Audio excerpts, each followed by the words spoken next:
stuff we talked about, things that have to do with urinary elimination, you're not being able to do that, getting toxins in your body. Everything in GU has to do with, GI, has to do with absorption of nutrients, whether there's something that's inflammatory or whether there's something infectious or something like that going on within the body system. Now, I put these together because generally the disease processes up here kind of have the same presenting type symptoms that your patient has. Okay, so the same kind of thing the person is complaining about, just the pathology is a little different. And we can also put hiatal hernia in this as well.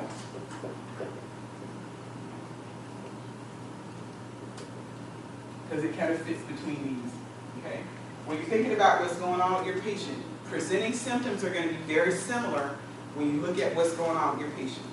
It's just the mechanism of why they're happening in people is a little different. A lot of the medications are exactly the same because they have to do with acid, reflux, and all this kind of stuff. You got to decrease the acid in the stomach. And then we got peptic ulcer disease that actually is related to a bacterium. Gastric ulcers has to do with more, it's not related to a bacterium. We're talking about a patient who actually has erosions in the stomach. So things that the patient complains about in general are going to sound a lot alike. The mechanism of why they're happening is a little different. Most of the medications are exactly the same. Okay. Most of these do not have a surgical kind of repair that goes with them, but we do have a couple that do. With patients who have severe disease. Because you never want to do them early, because unfortunately they fail and you have to get them revived. So you try to do other things that are conservative first.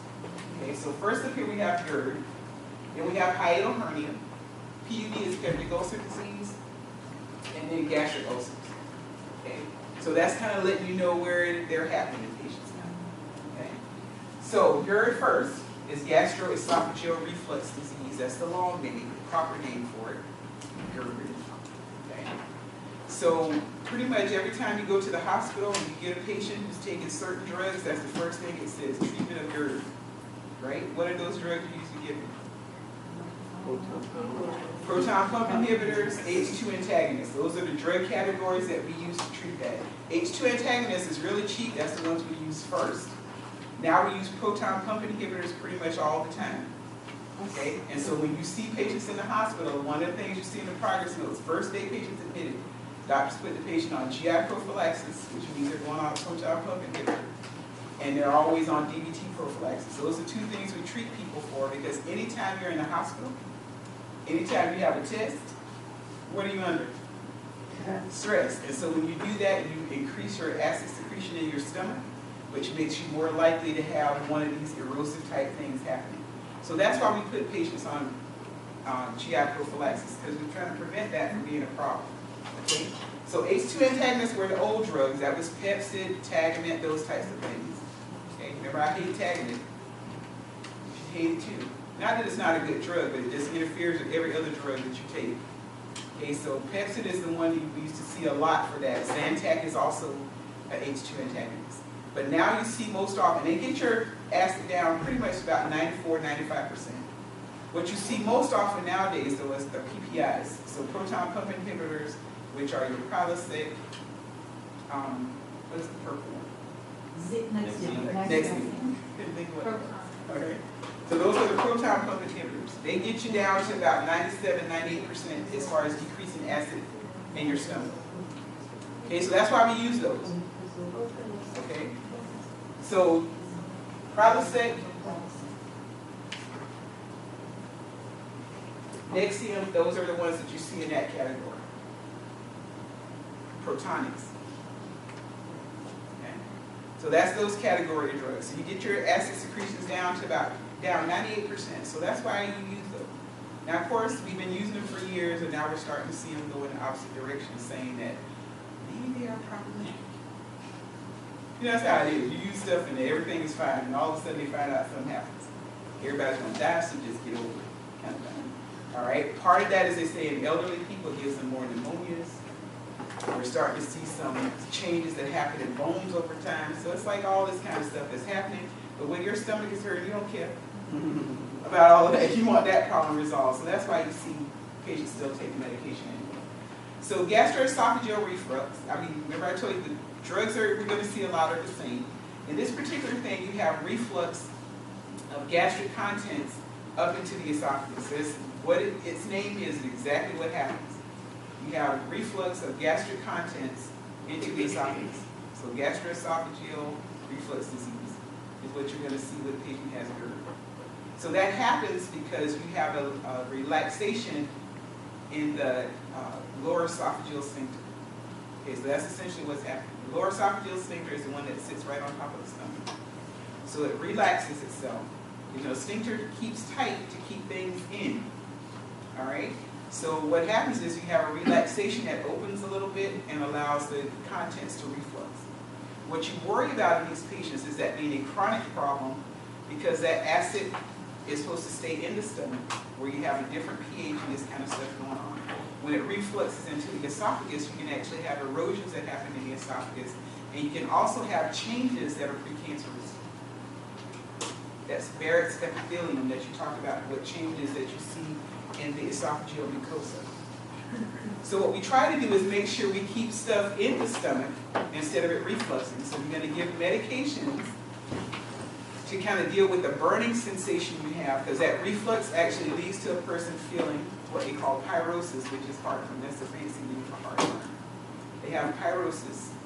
But a GERD patient may also have what we call water brash. When they're sleeping at night, they wake up coughing and choking on vomitus, essentially, is what's going on. They call that water brash. And so those kind of things you have to do, that's the symptomatic thing, but generally if the patient has heartburn, they just burn all the time. So what we want to do is keep those things down. So we're going to give them acid medications to decrease the amount of acid in the stomach itself, but you're also going to give them things or tell them to avoid things that actually decrease not squeeze, but decrease the patency of the lower esophageal sphincter, or cause it to actually relax more. You want to get rid of those things. And it's a lot of stuff we eat. You don't even think about it. It's like, that's why you want to fall out after the fact. And we do it to ourselves because we eat a lot. You know, if you're pregnant, overweight, all of those things actually are things that cause increased pressure in the abdomen, so those things actually make you reflux. But certain foods you eat actually make it worse. Onions, which I love. Makes everything taste good, but you can't, those are not good things for reflux. Okay, mint, chocolate, all of those things actually relax the esophageal sphincter, so that allows stuff to actually reflux worse. You ever notice that you can have a really big meal and eat that stupid Andy's mint? They always give it to you, you think, it's so good right now, you're just miserable. You can't figure out why, that's why. You relax the esophageal sphincter so you can actually have reflux. So Andy's mints are just wrong, all right, because they have mint and chocolate together, kind of thing. So that's the worst case scenario for when you got a person that has GERD. Oh, after we learned that in the summer, I stopped eating those, and then I started telling people, don't eat your Andy's. You just got to separate them for a while. Pasta. And I mean, it's so good. You eat the food and it's like, oh, it's so nice. You just have that little thing that's sweet to get off, you know, the end of it. It's like, oh my gosh, what's going on? All right. So what the thing you're going to do is actually have patients modify their diet. You can also do things to help them. That's the person that put chalk blocks under the bed. You know, so it's not just raising the head of the bed with a pillow. You need to raise the whole bed so that you actually sometimes have to put a footboard for the patient. That's what really helps them as far as keeping stuff down. And then you try to tell them that you need to modify when you eat before you go to bed, that kind of thing. Not drinking a lot of water and that kind of stuff before you go to sleep, because all those things are going to be things that bother you as you go along. So you don't want them doing those types of things. So you want to modify your diet, and then of course we'll get into medications. Now if it's severe, it's just killing you, and we see all this change going on. A lot of times patients have GERD because of hiatal hernia. Hiatal hernia is a hernia that happens at that lower esophageal sphincter. And it can be one that causes the stomach to actually go up into the esophagus. You know, there's different variations of the hiatal hernia and how they're slit. Some are movable, some are not. We're talking about how they slip or they don't. All that stuff is like fantastic, yes, but still it ends up with the same thing. The person that has a hiatal hernia tends to have pain after they eat. So they have pyrosis, heartburn. is a major symptom that goes along with it. When you have a person that has severe hiatal hernia, severe GERD, they might end up doing surgery. That's that Nissen fundoplication where they actually do some strengthening of the sphincter. But patients who do that don't always have a resolution of symptom. And even when the doctor explains it to the patient, they'll tell them it's like 60-40, that it's going to be successful. And I'm thinking to myself, do I want to be cut up for 60% chance of something you good? If you're so bad, you probably don't even care. But most people that I know who've had the surgery done because they really needed it, because they actually had to have it, only about 10% of those people got rid of their symptoms totally. So you still end up with people who are symptomatic. So it's not a surgery that's gone into lightly for that reason. One of our instructors here at school, her sister had it done because she was having such severe heartburn. She ended up being septic. She ended up being in rehab twice, and now she has superbug that they didn't know what was going on. And she's a lawyer. She ended up being in the hospital or in rehab for almost 7 months because of heartburn. I'm like, I just would have kept the heartburn. You know, and it's everybody's to, you know, but you have to do what you need to do for comfort for you. But it's not one of those surgeries that people will take lightly, because even though the procedure is not where you get cut all over into pieces kind of thing, you can have complications associated with it. But the major symptom is going to be heartburn. And most of the time when you see a patient has GERD, they will have some degree of hiatal hernia. It's not always there, but a lot of times you'll see it. But the big danger with this particular process is that because of that reflux going into the bottom of the esophagus, you see cancer, precancerous lesions happening there, which is the precursor to a patient having esophageal cancer. So if you got a person who has GERD, who smokes, and who drinks, that's like the perfect storm for somebody getting gastric cancers, which are very virulent in nature. When you talk about stuff that happens in the esophagus and stomach. You know, colon cancer, yes, it's malignant, don't get me wrong, that's a bad one to have too. But gastric cancers tend to be very aggressive as far as when patients get those. So we're going to try with medications first to lower acid, lifestyle changes, dietary changes, putting their bed up on chalk blocks. Okay. If that doesn't work, then you're going to end up with a patient actually ending up doing some type of surgery. Now, peptic ulcer disease, a little bit farther down when you talk about what's happening in your patient. But the thing about peptic ulcer disease, when you talk about a patient who actually has this, there is a known bacteria that causes this. Okay? That's H. pylori.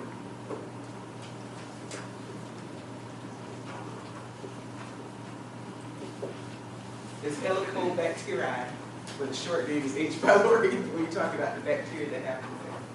Now, the one thing that it does is actually, if you actually do, because you can do a breath test, a urea breath test on a patient, it's a byproduct of urea excretion. So that's why if you do a breath urea test, it's something that you blow off. So you actually blow into it, it's positive, and then you know the patient has H. pylori.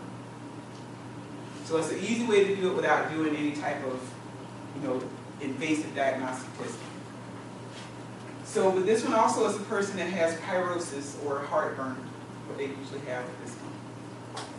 Now, the thing about it is the pain is going to decrease a little once the person eats, because what you're doing is diluting acid. Same thing with gastric ulcers. Patients actually have a little bit of relief once they eat, but then it comes back. Now, the thing about it is, because this is bacterial in nature, I need to treat the bacteria. I also need to treat so that the ulcer gets better. So patients going to go on H. pylori, antibiotic for this. Biaxin is the drug of choice.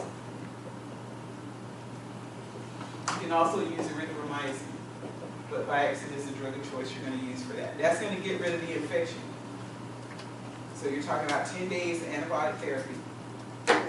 And patients, when they take this, will tell you everything tastes metallic, it's horrible, you got to drink a lot of water. I always tell patients, drink something first, then take the pill, because if you put it on a dry tongue, it's worse as far as that metallic taste. But once you do that, and just tell them that if you take this for these few days, you're going to notice the difference in how much better you feel. Because you kill the infection, that's what you're doing. Okay. So patients going to go on this. They also go on a proton pump inhibitor. So they're going to go on your Prilosec, your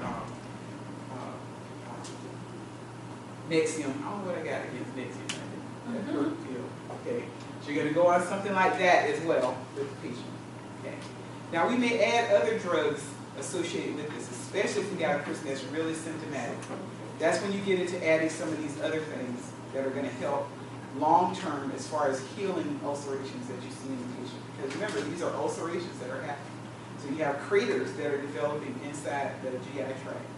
So we give these medications, and this is a part of the thing that's going to be NCLEX type questions, but also your patient teaching, is that these medications are not things you give together. You have to separate them as far as time goes. So if you're giving anything like an antacid, which is going to lower the acid content in the stomach, you cannot give Prilosec at the same time. Okay. So you have to separate them by time. 2 to 4 hours at least has to be between medication dosages. And it's because they're doing different things, but they can interfere with absorption of medication. Okay, so that's why you get into giving antacids to people, yes. You may give cytoprotective agents, which would be like a Carafate, carrots. If you see it as a pill, you don't usually see it as a pill anymore. They used to give it was a big old purple pill before the purple pill came out. But now it's slurry. It's usually going to be in a cup already mixed for you. Because if you actually had patients that take pills, people didn't realize this when they were doing it. But if you put the pill in your mouth, as soon as it hits water, it explodes. So it not really explodes, but it'll just get big and puffy. And so if you had it like in the back of your throat, you're like, oh my God, I'm going to choke. But if you put some more water down there, but at the time you're going like, oh my God, all this not going to go down. So what they ended up doing now is actually making it slurry already for you. So it's already in a cup mixed for a patient to take. But those are not things you give right next to an antacid, because otherwise it doesn't attach where it needs to protect the stomach. So you usually give those if those are the things that you want to give early. So if you're giving a cytoprotective agent, that's the first thing you get when the person wakes up in the morning, give that. Wait a couple of hours and you can give them their proton pump. Wait a few more hours and you can give them antacids if they need them. Because that's the kind of thing you can't give them together, because they negate the action of each other when you do them now. So you want to make sure your patients understand that. And that's the part about patient teaching. They need to know that I got all of these, because that's what generally happens, right? A person gets up in the morning, I need all these free pills or this stuff. What do? Take them all together. Because that's compliant, but if you're not getting the effect that I need you to have, that's not a good thing either. So that's why you don't want patients doing that sort of thing. Okay. For 3 to 4 hours? Yeah, it always depends on which one. The best thing that you can do is if you early in the morning is going to be the best time to take your cytoprotective stuff, because you haven't had anything to eat. Acid is usually the most active during that time. So those are things that protect the stomach itself. So cytoprotective agents, which are like Carafate, which is one of those that you see. There are some that you can give to patients, but you have to be careful with them. And these are people, truly, when you talk about they failed everything, that you start giving stuff, you're like, why are we giving that? You may see patients even take methotrexate if they really have bad ulcers. And methotrexate is a drug we use in chemo. But what it does is it helps with the lining of the GI tract. So if you have a person who's failed on everything else and you see them on methotrexate, it's not always for cancer, it could be for GI stuff. But it increases your immune system, because they think there's an immune component that is now happening, why you can't get better, why these drugs aren't working for you. So cytoprotective agents early, then you can take your proton pump inhibitors. And then if you have antacids, you never want to put them close to anything, because those are the ones that cover everything. Think about, because that's essentially what they're doing. Because if you think about the commercials on TV when they talk about antacids, what are they doing? Covering it so you don't burn. But they're also covering it so your medication can't work either. So you never want to put them close to anything. And there are some drugs that doctors don't even want you to put them with. So if a person is taking levothyroxine, would that be a drug Yeah, because levothyroxine is actually for thyroid. Those are people, that's the weird thing about them. Thyroid drugs should actually be taken an hour before any other meds, period. But especially when you talk about like proton pump inhibitors and stuff, they should actually be about anywhere. The optimal thing is about 4 hours. 4 hours after the levothyroxine? Yeah. Nobody does it. Because I would tell you, in the hospital, they're gonna, what they do is they dose your Synthroid at 7, and they dose the PPI at 6. That's what you see on the med sheet. So they do it that way, but truly, your thyroid should be done first, before anything else, and then your other meds should come after. I got ripped off the last one, like I worked overnight and I was just depositing all the charts, and they changed every month, like 4 hours apart, and then all the nurses were mad because they had 2 o'clock med, 12 and the 2 o'clock med pass, and usually do nothing. Right. I called, talk to them, you know, okay. But you know, that's the sad part sometimes, is that depending on where you are, sometimes people don't like to hear what is best practice. And until it changes as a facility, that's the kind of stuff that you end up doing. A lot of people think, oh, you're just trying to be smart. It's really not. You're trying to get what's the best effect for the patient. That's the sad part about it, is that what's going to end up happening is the medical director has to make it. So, Well, you can see the lab, like their lab, you can see that there was an issue. you know. The lab, so it's me. You can't do what I want, the lab is right here.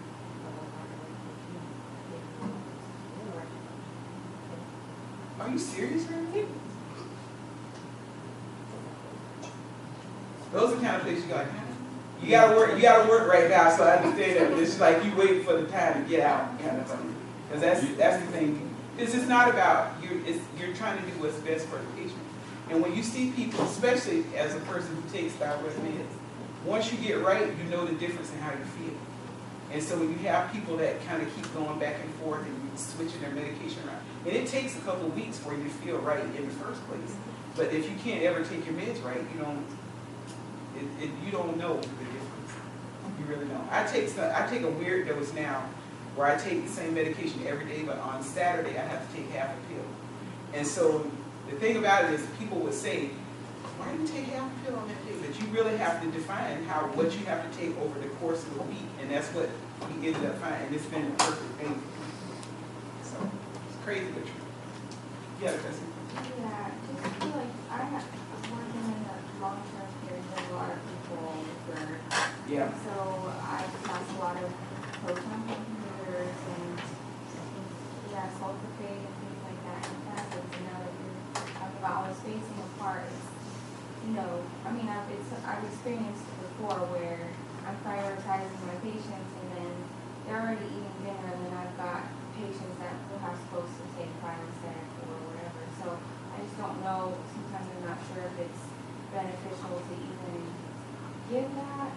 Should you still give it like when we're done, or Yeah, I just want to be able to defend maybe while I'm holding the medication. It's, right. You are more hard, because I know that for, especially when you're in long-term care, sometimes you're passing meds on 30 people, which is to say, you know, when you think about in the grand scheme of things, you start on one end.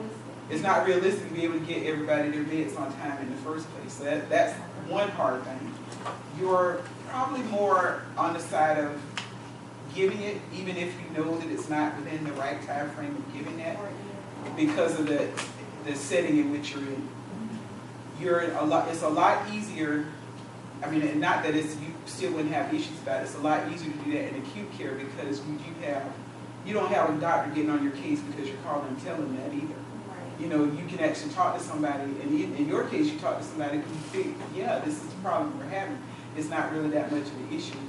The bad part about it is, unfortunately, and this is something that we as a country need to think about how we warehouse people for certain things. I mean, it's not saying anything against anybody, but the truth of it is, no nurse should have to give meds to 30 patients. Amen. Because there's no way that you can actually make sure that the patient is getting the therapeutic effect they need from it, looking for complications associated with it. You can't do the kind of care you want to give as a nurse, giving meds to 30 people. It's just not even possible. talk about that with people that are listening. Yeah. It's very frustrating because you want to. You want to do the best for the patients. Yeah, And one wonder if you don't have the time to have somebody who is more acute than somebody else that you have to watch after. right. And that's truly probably one of those things that, like I said, that we have to think about what is considered standard of care. Because even though the guidelines may say that that's okay to do, nobody in their right mind would say that's the right thing to do. Because if just think about it, if you have 3 people that can't do stuff and can't talk to you, you got to spend time in there doing stuff with them. So you got everybody's med scheduled at 9 o'clock. So 3 people already take you out of your time frame, because if you, in the grand scheme of things, I could probably do 10, maybe, if I started an hour early and I had 10 people that were with it, because I still want to assess you and talk to you. You know, so if you're thinking to yourself, I at least want to go in there and listen to your lungs, do something, check your blood pressure, all of that. That's, I mean, if you're fast, you can do 10. But that's the mentality of how we do this, I really don't understand. And part of it, you know, goes way back for me, because when I was in nursing school, we did go to nursing homes and extended care places and take care of people. But I tell you, my experience with my mom being in one, I was like, really? Kind of thing. I feel for the nurses, because it makes no sense to try to give somebody that kind of thing. And then when you have people that, certain people, it wasn't everybody, there were some people in there were fantastic, other people didn't want to hear you whenever you came in there. And that's not a problem for me, because I don't have to talk to you, but you got to take care of Joyce. I'm sorry, this is the way it is. So if she asks you for something, because we're there, you know, if you're in a place and we're there 18, 19 hours of that day, I don't expect for my mother to have to call me to tell me you're not taking her to the bathroom, or you didn't give her a pill, or something like that. Because I don't ask you for anything. You give me the linen, I change the bed, I give her a bath, we feed her, we change her, all that kind of stuff. So we're only not there 5 hours a day. So and she's blessed to have that. I know everybody doesn't have it, because some patients don't have any family members. And sometimes you feel like you're the only person that's caring about what's happening to this person, and all you get from the other side is that you need to finish on time. That's all I care about, you need to finish on time. All the meds have to be given, because that's charges associated with that too. So that's a lot of the reason why you end up with problems like that. But it's one of those things that you kind of wrestle with in your practice setting, because you know you want to do better. You read stuff now, you know, not to say you didn't read before, but now it's like it's exposed to you all the time. You're going like, man, I shouldn't be doing this. And that's what you feel the whole time. Because even sometimes when you're in acute care, you read about some of the stuff you're giving the patient that says contraindicated for a heart failure patient, and guess what you're doing? You're giving a medication for it. You see all that stuff. But that's the one thing about, I will tell you that as you go along and you change your practice, what you do and what you take from it internally and change your practice for that, your patients are the ones that benefit from it. It's hard sometimes, but that piece that goes with you so that you're actually doing that with your patients, that kind of thing, they're the ones that end up benefiting from it. You truly will feel all the frustration that goes along with that. And you will have people, unfortunately, that think you're trying to be Miss Goody Two Shoes or Mr. Goody Two Shoes, or try to, you know, all this kind of stuff, but it really is about the patient. Isn't that what we're supposed to be there for? And yet you're made to feel like you vilified because you're trying to do what's right for your patient. That's the crazy part, unfortunately. But it is hard. And I know you guys work in various settings where that will be something that comes into play. You know, because this, how many of you work in ALS? Okay, so you see it all. You know, you're sitting there going, like, really? This is the staffing pattern we have right now? You're thinking, I can't wait to get out of here and work in a hospital where it's less staffing thing, or doing home health where you can just see your group of patients that you have. That's the nice thing about nursing, is that you do have all of those variety of things that you can do as a nurse, or working surgery centers and all that kind of stuff. Just get your foot in the door, that's all it takes. All right.